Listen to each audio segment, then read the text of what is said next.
Spokane Transit helps millions of people across the region get to where they need to go, and the search is on now for a new CEO to oversee those operations. Some community members and employees are frustrated with the selection process, saying it has not been as open and transparent as it claimed to be. Madeline Mullins has the story. Making sure your bus is running on time and that fares stay affordable are just some of the things the CEO of Spokane Transit Authority oversees. The next CEO is ultimately in charge of running the agency that impacts over 1 million rides a year.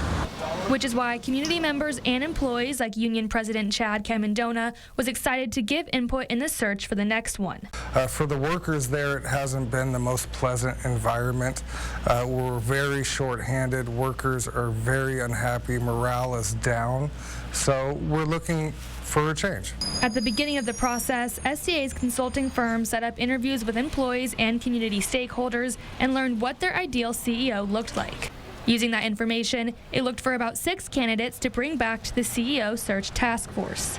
That task force was told to recommend 1 to 3 of those candidates to be put forward for feedback from employees and community members before being approved by the board.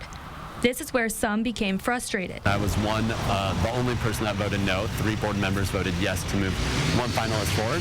And during that meeting, I said I believe that this is not full, transparent, and an open process that the public was expecting from us. Liberty Lake Council member Dan Dunn is on this task force. He told me their job was to recommend 1 to 3 candidates, and they did just that. He says it would be patronizing to the board to recommend other candidates who were not as qualified. Some say by only recommending 1 candidate, the task force is picking the CEO, not the board or the community. At the end of this month, the Spokane Transit Authority board will have a meeting to discuss this candidate and the process of finding them, and that meeting will be open to the public. In Spokane, I'm Madeline Mullins, 4 News Now.